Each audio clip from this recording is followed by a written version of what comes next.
Welcome to the Owl Tree Online. I'm going to read chapter 6 and 7 to you today, and you're going to love it. Gran, Joe cried. Mina, Gran. They both came at once, colliding in the doorway. Gran out of breath and Mina frowning. There's a ghost outside, Joe told them, pale and horrible. Mina looked out. Well, it's gone now, she said. Perhaps it was moonlight, Granny Diamond suggested, or leaves floating past. She closed the window and drew the curtains. Whatever it was, it's outside now, and you're in, Joe, so nothing can hurt you. It screamed, Joe whispered. You've got the wrong day, Joe. It's not Halloween anymore. Mina sidled out with an unkind snigger. Granny Diamond tucked Joe into bed and turned out the light. She left his door open so she could hear if he called her again, but she was walking so slowly Joe didn't think she would reach him in time to help. In the room across the passage, Mina took a crumpled sheet of paper from under her pillow. She had written 12 names on the paper, girls' names in a neat column. She put them down for Joe, but to Mina they were like the words of a bad spell. She wanted Mum to have another boy. If she didn't, Mina would have to be a tomboy forever. And she was getting fed up with it. She wanted to be someone different, someone clever or musical like her friend Lucille. Secretly, Mina longed to be an angel in the Christmas play. An angel like the one that hung over her bed. But who else would take on the job of family tomboy? Not Joe, who couldn't even climb a tree. She pushed the list of names under her pillow and went to draw her curtains. But as she reached the window, something pale loomed out of the darkness. Mina saw the beat of angels' wings, heard a wild and chilling cry, and almost screamed herself. But flinging her hand across her mouth, she tumbled back onto the bed. So there was a ghost out there, Joe's ghost. Next morning, they had an almost silent breakfast. Mina seemed to be way down with secret thoughts, and Granny Diamond was stooped and sleepy. The fog outside was so thick they couldn't even see the wall, and the owl tree had completely vanished. Had the monster felled the tree in the night? Was it why it had cried out?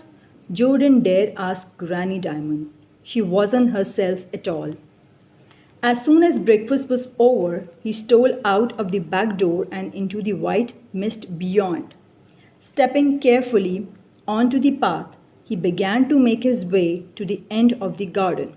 Where he still couldn't see the tree or the wall, he stumbled forward, afraid of falling but desperate to see what lay behind the mist. He was almost there when a great branch loomed into view. Joe heaved himself onto the wall and found that the branch came just above his waist. It would have been easy to swing himself over it and to sit there bravely. But he wasn't quite ready for that. He just held tight to the branch and gazed at the top of the owl tree. The fog had enclosed it in a cold blanket, but here inside, where the trunk wound up to the sky, it was warm and bright, and Joe could see hundreds of birds. Some flickering between the leaves and others tapping at the trunk. A few sat very still regarding Joe with bright, inquisitive eyes. What did they know? From the top of the tree came a strange rustling murmur. Here, here, here. The owl tree had a secret right at the top, and Joe would have to get it, but not yet. When he got back to the house, the kitchen seemed full of people. The Ludd twins were there with their mother. Mina was throwing things into a bag. Mrs. Ludd was surprised to see Joe. Oh, she said, they didn't tell me about you. Are you Mina's brother or... Mina said, he's called Joe. Mina is going to spend the day with us. Mrs. Ludd told Joe, do you want to come? Mina and the twins weren't interested in his answer. They were chatting together in a corner. Joe shook his head. Mrs. Ludd smiled invitingly. Are you sure? No thanks, Joe said. He had to think about the owl tree, lay his plans. Granny Diamond didn't see her visitors out. She stayed where she was, huddled in an easy chair. My bones are playing up today, she said. What are you going to do? Plenty, Joe said. The fog began to lift. Joe spent most of the day staring up into the owl tree, counting the branches and trying to guess the distances between them. Mina came back after tea. She couldn't stop talking about her wonderful day. When it grew dark, Joe began to have second thoughts about his plan. But he heard Granny Diamond heave a sigh as she shuffled close to the stove, and he knew he would have to go through with it. She was fading before their eyes. Mina's busy day had made her so tired she went to bed much earlier than usual. Joe followed, leaving Granny Diamond to read a paper by the fire. He didn't undress when he got to his room. He sat on his bed, waiting to put his plan into action. He chose the night for its darkness and secrecy. The monster wouldn't see him. When the house was quiet, Joe crept downstairs. It was a cold, clear night, and the sky was glittering with stars, but Joe didn't stop to look at them. He walked purposefully down to the owl tree. This time, when he had pulled himself onto the wall, he swung one leg over the branch that leaned so helpfully within reach. Now that he was actually on the tree, with the rough bark under his hands and his feet swinging free, he found that he didn't dread the adventure ahead. The touch of the tree made everything possible. Joe drew his feet onto the branch and crawled closer to the trunk. The owl tree shone pearl grey in the night. Its golden leaves turned to silver. Joe found a foothold and began to climb. The tree slipped branches under his feet and swept them close to his hands.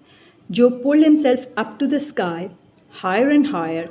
Now the houses were far below, and he could see chinks of light from bedroom windows.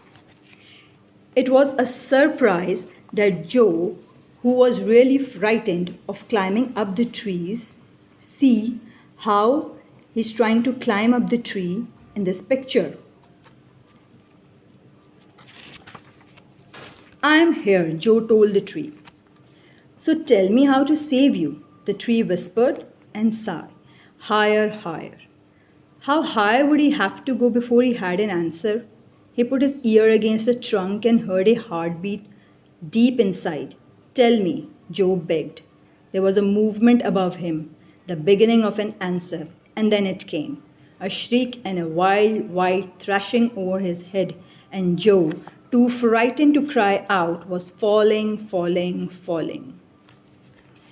As Joe fell earthward, small branches slid into his hands. The tree was trying to save him.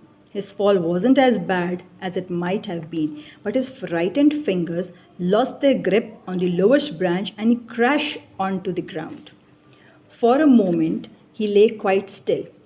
His knee and his shoulder ached, so he slowly rolled onto his back, and then he saw that he was on the wrong side of the wall. He had fallen into the monster's garden. He felt too bruised and dizzy to climb up the wall again and wondered if he could creep back past the monster's house. He got to his feet, legs a bit shaky, and found his shadow lying beside another. A long shadow that moved beside him like a widening chasm. Joe turned to face the monster. He tried to give an explanation, but no words came. The monster said, Tom. Joe shook his head. Still no words came. He was glad the tall man's face was in shadow. The monster took a step towards him, and Joe, rooted to the ground, looked away and up at the stars that spun round and round and round, and then he fell a second time. When he opened his eyes, he was being carried through Granny Diamond's gate. A gruff voice above him called, Mrs. Diamond, I've got your boy. A startled Granny Diamond opened the front door. Bring him in here, she said. Oh, Joe, whatever have you? Oh dear, oh dear. Joe was lowered onto the sofa and, finding a voice at last, said, I'm sorry. He looked straight at Granny Diamond and tried to keep the monster out of his sight. Mina appeared in the doorway, yawning. What's happened? She asked. Joe fell out of the tree. The gruff voice said, Joe allowed himself a quick glimpse of the monster and was astonished to see a face like any other. Old, yes, and wrinkled, but rather fine for all that. Joe could only see one side, however, perhaps the other. Joe doesn't climb trees, Mina said. He can't. She added, Of course he can. There was a touch of thunder in the monster's tone. He turned to Mina and Joe was too late to look away. He saw the monster as he really was, not ugly or even scary. The two sides of his face didn't match. That was all. One side was pale, the other colored by a dark shadow. Why did you do it, Joe? Granny Diamond was asking. Why? Joe said, I thought the owl tree could tell me how to save it. It must know more than we do, being so old. There's a secret up there somewhere. Oh, Joe, she gave a weary sigh. And then he remembered that the tree had answered him. I saw it, he said joyfully. That's the tree's secret, an owl. A great, great owl with pale wings and a face like a flower. He heard the monster's intake of breath and saw a fist clench tighter. Gran, it's just like you said. It is an owl tree. Oh, said Mina, then shut her mouth tight. A barn owl, cried Granny Diamond happily. Great pale wings, you said. There are no barn owls here, growled the monster. They went years ago when all the farm buildings came down. No barns, no owls. Excuse me, said Granny Diamond huffily. They've built special owl houses on poles in one of the fields near the village. 2 families nested there last spring. The barn owls are coming back. Rubbish, snapped the monster. Joe swung his feet to the floor. It's true, he said, looking the monster in the eye. That's why I fell. The owl screamed at me. Its wings were so pale. He flung out his arms and so big. It flew past my window last night and I thought it was a ghost. Of course, the screech, said Granny Diamond. Now there's proof, Mr. Rock. Barn owls screech. They don't hoot. Yes, yes, Joe watched the monster whose eyes weren't fiery but more the color of a sad grey sea. So you can't kill the tree because the owl lives there. So this is what it's all about. The monster's face took on a stormy look. The tree's coming down, that's final. But the owl? Said Joe. Look, boy, if there's an owl, you better keep away. Owls are wild, fierce creatures. Eyes have been lost, cheeks torn. Owls are predators, not fluffy toys. I'm not afraid, Joe muttered. You should be. Couldn't you reconsider? Begged Granny Diamond. I'll bid you good night. The monster brushed past Mina, who scurried into the room. Mr. Rock called Granny Diamond. I didn't thank you. She tottered into the hall where the monster had gone. As the front door closed, a draught sped into the sitting room, fanning the flames in the grate, and in the firelight Joe thought he could see a burning plane and a man tumbling out of it. Mina said, Did you really climb the tree? Yes. She gave him a puzzled sort of frown. You are strange, Joe. Fancy climbing a tree at night. When she left the room, she didn't look scornful anymore. As Mina mounted the stairs, she thought about the great wings outside her window. Perhaps, after all, it wasn't impossible for her to be an angel in the Christmas play. Granny Diamond brought Joe a mug of cocoa. You must never do that again, Joe, she said. Whatever possessed you? Someone had to do it, he told her, and I thought I found the answer. Gran, because the owl was a sign, wasn't it, that the tree mustn't be chopped down? I'm afraid my neighbor doesn't see it that way, said Granny Diamond. Nothing can save the tree now. Joe should have felt defeated, but he didn't. He knew he'd come close to his secret, but not close enough. It was hidden in the monster's strange, sad face, and Joe meant to find it. If you're excited to know what happened next, you have to wait for chapter 8. Take care. Bye.